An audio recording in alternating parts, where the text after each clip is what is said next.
السلام علیکم ورحمۃ اللہ وبرکاتہ۔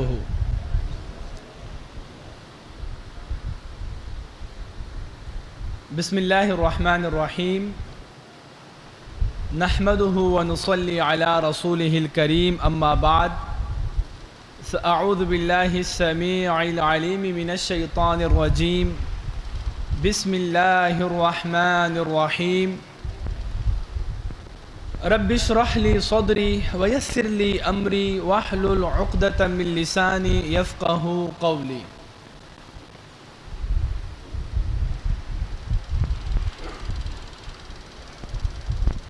قرآن مجید میں اللہ عز و جل فرماتے ہیں، یا ایھا الذین آمنوا اذکروا اللہ ذکرا کثیرا وسبحوہ بکرۃ واصیلا۔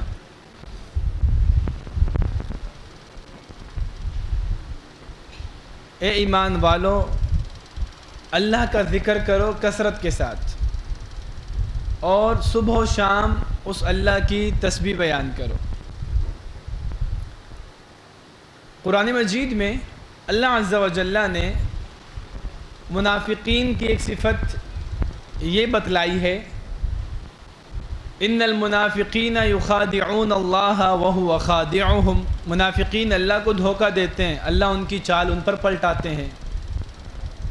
وَإِذَا قَامُوا لِلصَّلَاةِ قَامُوا كُسَالَىٰ، جب نماز کے لیے کھڑے ہوتے ہیں۔ وَإِذَا قَامُوا إِلَى الصَّلَاةِ، جب نماز کے لیے کھڑے ہوتے ہیں، قَامُوا كُسَالَىٰ، سستی کے ساتھ کھڑے ہوتے ہیں۔ يُرَاؤُونَ النَّاسَ، دکھاوا کرتے ہیں لوگوں کے لیے۔ وَلَا يَذْكُرُونَ اللَّهَ إِلَّا قَلِيلًا، اللہ کا ذکر بہت تھوڑا کرتے ہیں، کم کرتے ہیں۔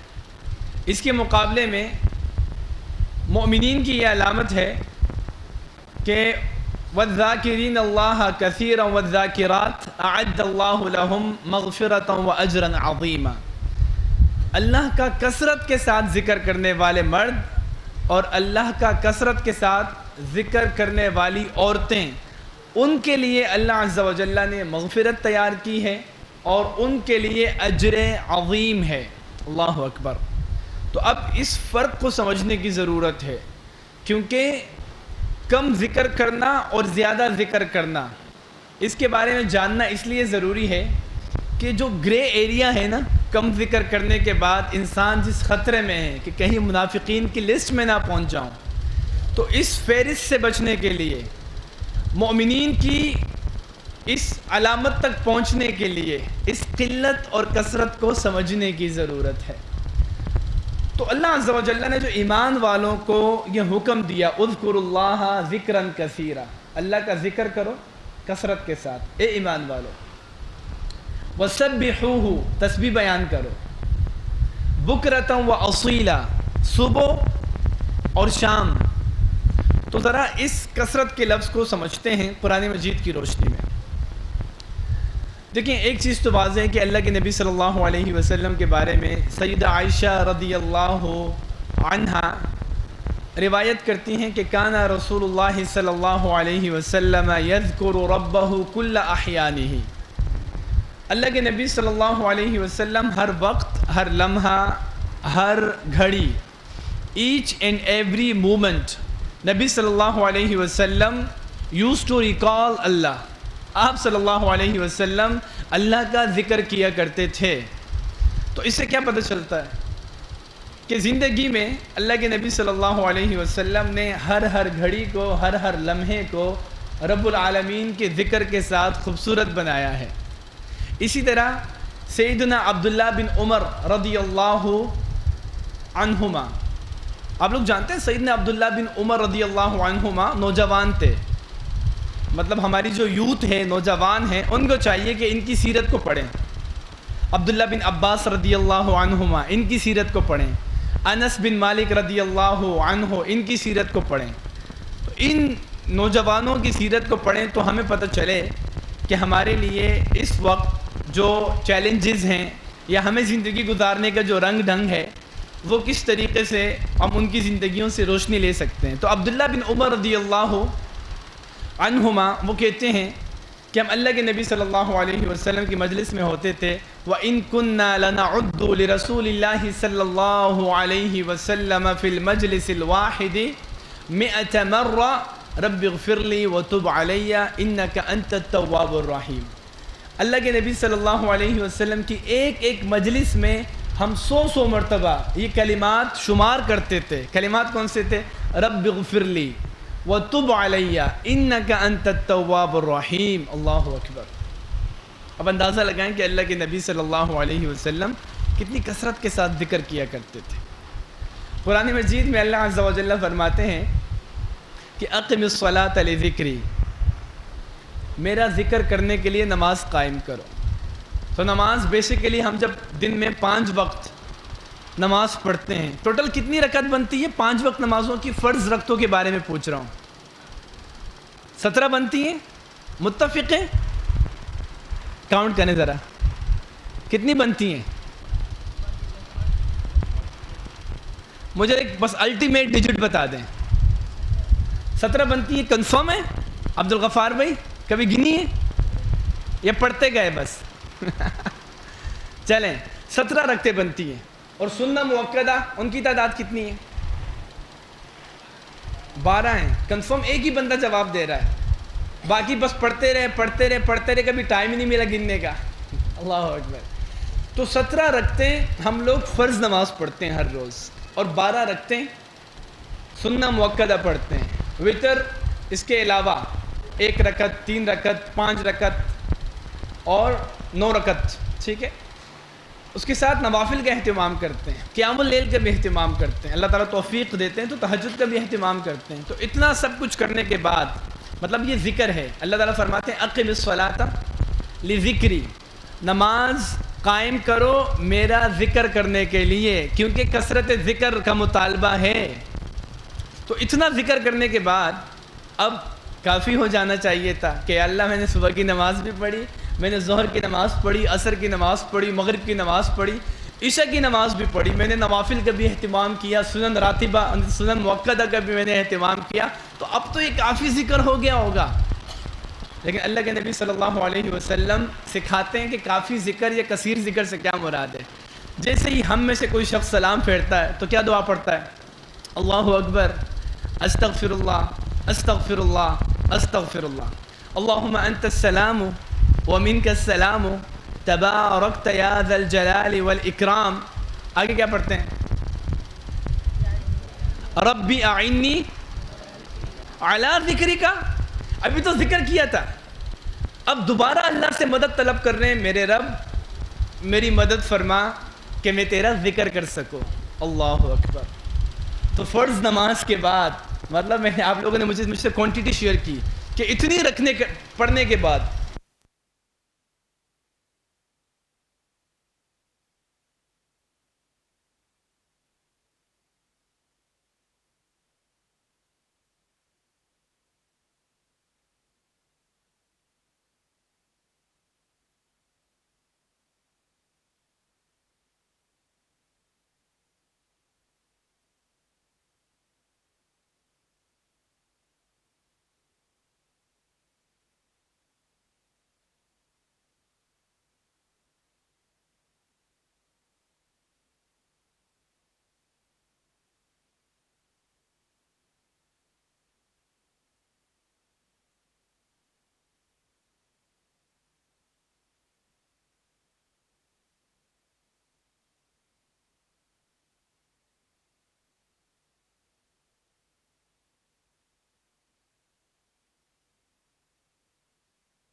اللہ کے نبی نے فرمایا حقت عنہ خطایاہ وان كانت مثل زبد البحر. اس کے تمام گناہوں کو معاف کر دیا جاتا ہے، اگرچہ تعداد میں کتنے ہوں گناہ؟ سمندر پر جھاگ کے برابر کی. اللہ اکبر. یہ ہے اذکر اللہ ذکرا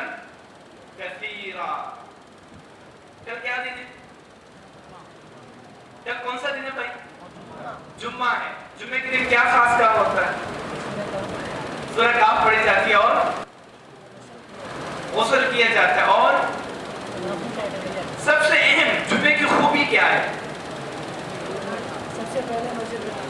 جمعے کی سب سے بڑی خوبی کیا ہے؟ خصوصیت کیا ہے؟ اہم کام کیا ہوتا ہے جمعے میں؟ سب سے اہم کام جمعہ پڑھتے ہیں بھائی، جمعے کا خطبہ سب سے اہم کام ہے. آپ لوگ کنفیوز نہ ہو. جمعے کا خطبہ تو اللہ تعالیٰ قرآن مجید میں کیا فرماتے ہیں؟ یا ایھا الذین آمنوا اذا نودی للصلاۃ من یوم الجمعۃ، اے ایمان والو جب مسجد سے اذان کہی جائے جمعے کی، جمعہ پڑھنے کے لیے تمہیں بلایا جائے، ندا دی جائے، آواز دی جائے، تمہیں کال کیا جائے تو کیا کرو؟ فَاسْعَوْا إِلَىٰ ذِكْرِ اللَّهِ، تیزی کے ساتھ کس کے لیے آؤ؟ اللہ کے ذکر کے لیے آؤ. یہاں خطبے کو، جمعے کی نماز کو اللہ کا ذکر قرار دیا اللہ عز و جل نے. سورۃ الجمعہ، آج آپ لوگوں نے 28واں پارہ سنا ہے تو سورۃ الجمعہ کی آیت سنی ہوگی. فَاسْعَوْا إِلَىٰ ذِكْرِ اللَّهِ، اور کیا کرو؟ وَذَرُوا الْبَيْعَ، خرید و فروخت، دکانوں کی شٹر نیچے، کاروبار بند، آفس کو تالا، دنیاوی معاملات اور سلسلے سب لوگ اب سلسلے منقطع. اور کیا کرو؟ آگے فرمایا فَاسْعَوْا إِلَىٰ ذِكْرِ اللَّهِ وَذَرُوا الْبَيْعَ ذَلِكُمْ خَيْرٌ لَكُمْ إِن كُنتُمْ تَعْلَمُونَ. یہ کرو گے نا، یہ تمہارے لیے بہت بہتر ہے، بہت بہتر ہے کہ تم اللہ کا ذکر کرنے کے لیے، جمعے کا خطبہ سننے کے لیے، جمعے کی نماز پڑھنے کے لیے آؤ. کیونکہ جمعے کی نماز مسجد میں ادا کرنا مسلمان مردوں پر فرض ہے، واجب ہے. نہیں کریں گے تو گناہ گار ہو جائیں. اچھا جی، اب ایک بندے نے کیا کیا؟ 1 بجے اس کی چھٹی ہوئی فیکٹری کی، اس نے اپنا ٹھیلا سائڈ پہ لگا لیا، اس نے دکان کا شٹر نیچے کیا، اس کے جو بھی معاملات تھے، جو بھی اس کا بزنس تھا، جس چیز میں بھی وہ فائنینشلی انگیج اور انوالو تھا، تمام چیزوں کو اس نے اسٹیک کیا، روک دیا. اور اس کے بعد اس نے کیا کیا؟ تو آیا جمعے میں، مسجد میں وقت سے پہلے آیا. خطیب ابھی ممبر پر نہیں بیٹھا تھا، اس کو اللہ نے موقع دیا، اس نے 2 رکعتیں، 4 رکعتیں، 6 رکعتیں، 8 رکعتیں اس نے ادا کی. موقع ملا سورۃ الکہف کی تلاوت کی، دعائیں کی، یہ سب ذکر چل رہا ہے. ٹھیک ہے، اب خطیب آیا، اس نے خطیب کو سنا، یہ ذکر ہے. کیونکہ اللہ تعالیٰ نے فرمایا فَاسْعَوْا إِلَىٰ ذِكْرِ اللَّهِ. خطبہ مکمل ہوا، اب جمعے کی نماز شروع ہوئی. اس نے 2 رکعتیں ادا کی. ادا کرنے کے بعد، فرض نماز پڑھنے کے بعد دوبارہ اس کو جو اللہ نے توفیق دی، 2 رکعت، 4 رکعت، 6 رکعت، اس نے مزید نفلی نماز ادا کی. اب جب یہ سب کچھ ہو گیا تو اللہ تعالیٰ فرماتے ہیں فَإِذَا قُضِيَتِ الصَّلَاةُ، جب جمعے کی نماز مکمل ہو گئی، فَانتَشِرُوا فِي الْأَرْضِ، اب زمین پر پھیل جاؤ. وَابْتَغُوا مِن فَضْلِ اللَّهِ، اپنی اپنی دکانوں کے شٹر اٹھا دو، آفس کے تالے کھول دو، اپنے ٹھیلے دوبارہ مارکیٹ میں لے جاؤ اور اپنا کاروبار دوبارہ شروع کرو. اللہ کا رزق تلاش کرو، اللہ کا فضل تلاش کرو. کافی ہے. مطلب بندہ کہے کہ اللہ اب تو جمعے کی نماز پڑھ لی، پورا گھنٹہ دے دیا ہے، خطیب کو بھی سنا، سارا ذکر کر لیا، اب تو میں صرف کاروبار کروں گا، اب تو میں پیسے کماؤں گا، اب تو میں سبزی بیچوں گا، فروٹس بیچوں گا، پیسے کماؤں گا، دکانداری چلاؤں گا. نہیں، اللہ تعالیٰ فرماتے ہیں وَابْتَغُوا مِن فَضْلِ اللَّهِ، اللہ کا فضل تلاش کرو. اور کیا کرو؟ وَاذْكُرُوا اللَّهَ كَثِيرًا لَعَلَّكُمْ تُفْلِحُونَ، پھر اللہ کا کثرت کے ساتھ ذکر کرو تاکہ تم کامیاب ہو سکو. اللہ، یہ ہے کثرت ذکر. جو ریٹ، جو کہ نا الارمنگ سچویشن، مطلب خطرے کی گھنٹی ہے نا. منافقین اللہ کا ذکر کثرت سے نہیں کرتے، مومنین اللہ کا ذکر کثرت سے کرتے ہیں. تو مومنین کو حکم ہے کہ کام کرو، ٹھیک ہے، آفس میں بیٹھو، کوئی پرابلم نہیں، زبان تمہاری فارغ ہے، اپنی زبان سے اللہ کا ذکر کرتے رہو. اسی طرح ہم جب، آپ میں سے کسی نے حج کیا ہے؟ ماشاءاللہ، کس نے حج کیا ہے؟ اللہ اکبر. اللہ تعالیٰ قبول فرمائے، اللہ تعالیٰ قبول فرمائے. اور جن بھائیوں کے دل میں حج کرنے کا ارادہ ہے ذرا وہ بھی ہاتھ کھڑا کریں، ان میں تو میں بھی شامل ہوں. اللہ تعالیٰ ہم سب کو حج کروائے، اپنے گھر کا دیدار کروا دے. حج زیادہ مال، کثرت مال سے نہیں ہوتا، حج اللہ کی توفیق سے ہوتا. بندہ دعائیں کرے، گڑ گڑائے کہ یا اللہ مجھے اس فریضے پر عمل کرنے کی توفیق عطا فرما، مجھے یا اللہ مجھے توفیق عطا فرما کہ تیرے نبی صلی اللہ علیہ وسلم کے سنت کے مطابق حج ادا کر سکوں. اور حج کا ثواب کتنا ہے؟ فرمایا والحج المبرور لیس له جزاء الا الجنہ. مقبول مسنون طریقے سے کیا گیا حج، اس کا بدلہ جنت کے علاوہ کچھ نہیں ہے. بلکہ اللہ کے نبی صلی اللہ علیہ وسلم فرماتے ہیں کہ جب حج کرنے کے بعد حاجی واپس آتا ہے، اللہ نے اس کا حج قبول کر لیا تو فرمایا کہ یوم ولدتہ رجع کہ یوم ولدتہ امہ، یہ واپس گیا گناہوں کی انبار لے کے گیا تھا، واپس آیا گناہوں سے اتنا پاک صاف دھلا ہوا ہے، گویا اس کی مثال ایسی ہے جیسے نیو بورن بیبی، پہلے دن کا بچہ. پہلے دن کے بچے کے کتنے گناہ ہوتے ہیں؟ بالکل صاف، کیونکہ وہ 0 میٹر ہوتا ہے دنیا میں، اس نے کوئی گناہ نہیں کیا. تو جو بندہ حج کر کے آتا ہے بالکل گناہوں سے پاک صاف ہو جاتا ہے، اگر اس کا حج اللہ تعالیٰ قبول کر دے. تو حج کیا بھائی، اس نے 6 لاکھ 8 لاکھ 10 لاکھ روپے اس نے اللہ کے راستے میں خرچ کیے، اس نے چھٹیاں کی، اس نے اپنے معاملات چھوڑے، گھر والوں کو چھوڑا، بیوی بچوں کو چھوڑا، اپنے جو اس کا کمفرٹ زون تھا، آسانی والی زندگی گزار رہا تھا، اے سی میں بیٹھتا تھا، اے سی میں سوتا تھا، اس کے آفس میں اے سی، گھر کے کمرے میں جو اس کا بیڈ روم تھا، ڈرائنگ روم تھا، ڈائننگ روم تھا، اے سی، بہت سکون سے زندگی گزار رہا تھا. لیکن حج کے لیے گیا، سب سے پہلے طواف قدوم کیا، اس نے صفا مروہ کی سعی کی، پھر آگے کے ایام میں اس نے عمرہ کیا پہنچتے ہوئے، اس کے بعد پھر اس نے حج کے لیے دوبارہ احرام باندھا، اور احرام باندھنے کے بعد دوبارہ وہ کیا کرتا ہے، عرفہ کے میدان میں کھڑا ہوتا ہے. مزدلفہ، مینا، عرفہ، طواف، صفا مروہ کی سعی، یہ سب کچھ کرنے کے بعد ساری مشقتیں اٹھانے کے بعد، کیونکہ بہت رش لگا ہوتا ہے، شدید گرمی ہوتی ہے، بندہ اللہ کے لیے وہ اپنی پسندیدہ لباس کو چھوڑ کر سفید رنگ کا احرام پہنتا ہے. سب کچھ کرنے کے بعد جب 40 دن گزرتے ہیں تو اللہ تعالیٰ بندے کے دل میں خیال آتا ہے کہ بس اب تو میں نے جو کرنا تھا کر لیا، مطلب اب میں نے سارے ریکارڈ توڑ دیے، اب میں نے بندگی کا حق ادا کر دیا، اب مجھے کچھ کرنے کی ضرورت مزید نہیں ہے. لیکن اللہ تعالیٰ کیا فرماتے ہیں، فَإِذَا قَضَيْتُم مَنَاسِكَكُم، جب تم نے حج کے سارے اعمال ادا کر لیے، سب کچھ کر لیا، اب یا اللہ اب کیا کروں؟ فرمایا فَاذْكُرُوا اللَّهَ كَذِكْرِكُمْ آبَاءَكُمْ أَوْ أَشَدَّ ذِكْرًا، اب دوبارہ تم اللہ کا ذکر کرو جس طرح اپنے آباء و اجداد کا ذکر کرتے ہو، ان کے بہادری کے گن گاتے ہو، اب اللہ کا اتنا ذکر کرو یا اس سے بھی زیادہ ذکر. یہ ہے اذکروا اللہ ذکرًا کثیرا. دنیا کا سب سے عظیم عمل، چوٹی کا جو عمل ہے وہ جہاد فی سبیل اللہ، میدان کارزار میں دشمنوں کے سامنے کھڑے ہونا، مٹبیڑ ہونا، ان کی گردنیں اتارنا، غازی بننا، یہ اپنی گردن اتروا کے شہید بننا، بہت بڑا افضل عمل ہے. اللہ کے نبی صلی اللہ علیہ وسلم نے فرمایا اس سے بھی افضل عمل کون سا ہے؟ فرمایا اللہ کا ذکر ہے. اللہ کا ذکر، اس لیے اللہ کے نبی صلی اللہ علیہ وسلم نے فرمایا کہ افلا انبئکم بشیء، تمہیں کوئی ایسا عمل نہ بتا دوں جو اللہ کی نظر میں تمہارے مقام کو بلند کر دے گا، تمہاری پاکیزگی میں اضافہ کر دے گا، تمہارے درجات بلند کر دے گا. یہ عمل ایسا ہے، تم سونا تقسیم کرو، چاندی تقسیم کرو، اس سے بھی بہتر ہے دشمن کے سامنے لڑتے ہوئے ان کی گردنیں اتارو، اپنی گردن اترواؤ، اس سے بھی بہتر ہے. صحابی کہتے ہیں اللہ کے نبی صلی اللہ علیہ وسلم ضرور بتائیں. فرمایا ذکر اللہ، اللہ کا ذکر. اس لیے سورۃ الانفال میں اللہ تعالیٰ فرماتے ہیں کہ ایک بندہ جہاد کرتا ہے، جہاد کے میدان میں جانے والا مجاہد، اس کے بڑے فضائل ہیں، اللہ اس سے راضی ہوتا ہے، بہت بڑا مقام ہے، بہت بڑا درجہ ہے. اس کے باوجود بندہ لڑتا ہے، جہاد کے میدان میں ہے، اپنی جان داؤ پہ لگا کے کھڑا ہے. اس کے بعد اللہ تعالیٰ فرماتے ہیں فَإِذَا لَقِيتُمْ فِئَةً فَاثْبُتُوا، اب تم دشمنوں کے سامنے کھڑے ہو، ڈٹ جاؤ، ڈٹ کے مقابلہ کرو. اور صرف مقابلہ مت کرو، آگے فرمایا وَاذْكُرُوا اللَّهَ كَثِيرًا لَعَلَّكُمْ تُفْلِحُونَ، میدان جہاد میں لڑتے ہوئے بھی اللہ کا ذکر کرو تاکہ تم کامیاب ہو جاؤ. یہ ہے اذکروا اللہ ذکرًا کثیرا. اور اس حوالے سے ایک آخری مثال، رمضان المبارک آج کون سا دن ہے؟ 27ویں رات ہے، طاق رات ہے، چوتھی طاق رات ہے. اللہ تعالیٰ ہمیں طاق رات میں لیلۃ القدر کا اجر نصیب فرمائے، اور ہماری تمام نیکیوں کو اللہ تعالیٰ نے جو ہمیں توفیق عطا فرمائی ہے قبول فرمائے.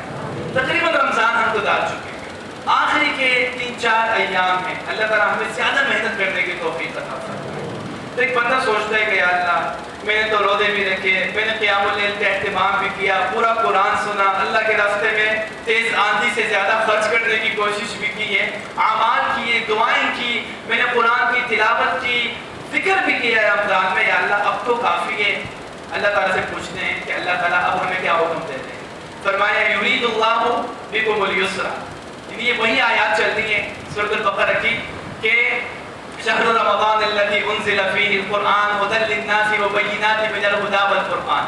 آگے جا کے اللہ تعالیٰ فرماتے ہیں یرید اللہ بکم اليسر، تم نے رمضان کے روزے رکھے، اللہ تعالیٰ تم پر آسانی کرنا چاہتا ہے، ولا یرید بکم العسر، تمہیں مشقتوں میں نہیں ڈالنا چاہتا، وَلِتُكْمِلُوا الْعِدَّةَ، تاکہ تم اپنے 30 دن کے روزے پورے کرو۔ یا اللہ بس کافی روزے پورے کر لیے؟ اللہ تعالیٰ فرماتے ہیں وَلِتُكَبِّرُوا اللَّهَ عَلَى مَا هَدَاكُمْ، نہیں، اب عید والے دن بھی تم نے اللہ کا ذکر کرنا ہے، تکبیرات کی صدائیں بلند کرنی ہے، اللہ اکبر اللہ اکبر، لا الہ الا اللہ واللہ اکبر، اللہ اکبر وللہ الحمد۔ اب عید والے دن دوبارہ اللہ کا ذکر کرنا ہے، لعلکم تشکرون، تاکہ تم شکر گزار بندے بن جاؤ۔ اللہ، یہ ہے اذکروا اللہ ذکرا کثیرا۔ اللہ تعالیٰ فرماتے ہیں والذاکرین اللہ کثیرا والذاکرات۔ اس نہج پر، اس میتھڈالوجی پر، اس روڈ میپ پر چلنے والا جو شخص ہے، اس کے لیے اللہ کی طرف سے مغفرت ہے، اس کے لیے اللہ عز و جل کی طرف سے اجر عظیم ہے۔ اس لیے ایک شخص، بوڑھا شخص ہانپتا کانپتا لاٹھی ٹیکتا ہوا اللہ کے نبی صلی اللہ علیہ وسلم کے پاس آیا اور کہتا ہے یا رسول اللہ دلنی علی عمل اتشبث به۔ اللہ کے نبی صلی اللہ علیہ